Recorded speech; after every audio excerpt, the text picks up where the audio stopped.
میرے سامنے اس وقت یہ ایک رگ ہے اور یہ رگ جو ہے یہ واش روم میں جو ہم ٹوائلٹس میں اپنے یوز کرتے ہیں میٹس، یہ ان کے لیے استعمال ہوتی ہے. اس کے اوپر دیکھنے میں بظاہر ایک ایبسٹریکٹ ڈیزائن نظر آ رہا ہوگا آپ کا، لیکن اگر آپ اس ڈیزائن کو کلوز میں جا کے دیکھیں تو کوئی بھی شخص جو عربی سے ذرا سی دلچسپی رکھتا ہے وہ سمجھ سکتا ہے کہ یہ جو لفظ ہے یہ اس وقت اللہ لکھا ہوا ہے. جس طرح یہ بھی کیمرہ کلوز کر رہا ہے آپ کو شاید اس کے ساری جو لفظ ہیں، ساری جو اس کے حرف ہیں وہ سمجھ میں آ رہے ہوں. میں اس کو اٹھا کر بھی آپ کو دکھا دیتی ہوں. اس کو اس طرح سے دیکھ پانا کیمرے کی آنکھ سے ممکن ہے یا نہیں مجھے نہیں معلوم. آپ دیکھ پا رہے ہیں اس طرح جیسے میں دیکھ رہی ہوں یا نہیں؟ یہ دیکھیں کلیئر آپ کے سامنے اللہ لکھا ہوا ہے اور یہ ایک واش روم میں بچھایا جانے والا میٹ ہے. اگر آپ اسے لانگ میں بھی دکھائیں جس پر لگتا یہ ہے بظاہر کہ یہ ایک ایبسٹریکٹ اس کے اوپر ڈیزائن بنا ہوا ہے اور یہ یقینی طور پر اتفاقاً یا حادثاتاً تو ہو نہیں سکتا. یہ ایک باقاعدہ پلان ایفرٹ ہے جس کے نتیجے میں اس طرح کی توہین کرائی جاتی ہے. مارکیٹ میں اویلیبل ہے. اسی طرح سے کسی نے دیکھ کر خریدا ہے ایک نظر دیکھنے میں کہ بڑا ہی اچھا ڈیزائن اور بڑا ہی مزیدار سا لگ رہا ہے اور جب اس کے اوپر ذرا سا غور کیا گیا تو پتا چلا کہ یہ لفظ اللہ ہے جو ہمارے پاؤں میں اور واش روم میں بچھایا جا رہا ہے.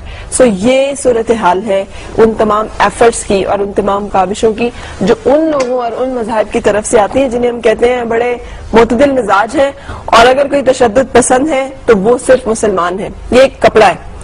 یہ کپڑا خواتین کے لباس بنانے میں استعمال ہوتا ہے. اگر کیمرہ اسے بھی کلوز کرے تو اس پر بھی اس جگہ پر یہ الحمدللہ رب العالمین بہت کلیئرلی پڑھا جا رہا ہے.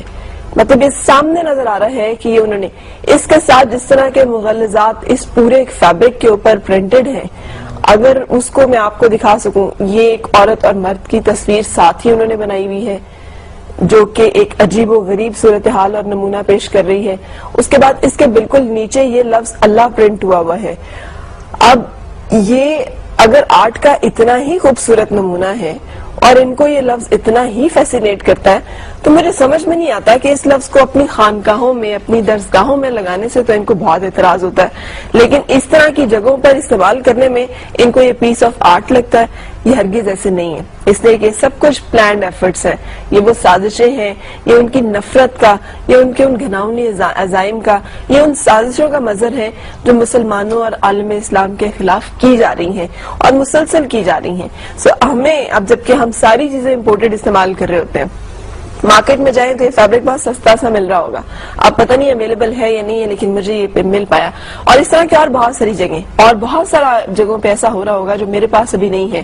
لیکن آپ جب بھی جائیں پلیز کائنڈلی جب ہم باہر کی چیزیں خریدتے ہیں تو اس میں ان چیزوں کے اوپر ضرور غور کریں کہ ان کے انگریڈینٹس کیا ہیں. ہم جو لپسٹکس استعمال کر رہے ہیں اس میں سور کی چربی استعمال کی جا رہی ہے. ہم جو یہ فیبرک استعمال کر رہے ہیں اس کے اوپر پرنٹ کے اوپر اور ایبسٹریکٹ فارم کے اوپر کیا چیزیں ہیں جو کہ پرنٹ کر کے بھیجی گئی ہیں.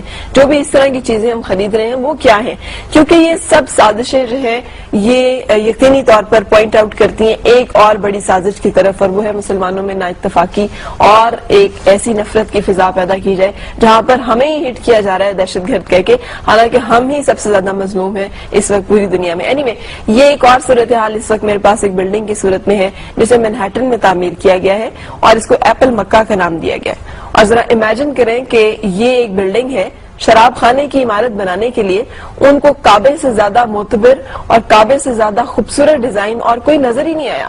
کوئی اور ڈیزائن ان کی نگاہوں میں جچا ہی نہیں کہ وہ اس کو شراب خانہ بنا سکیں.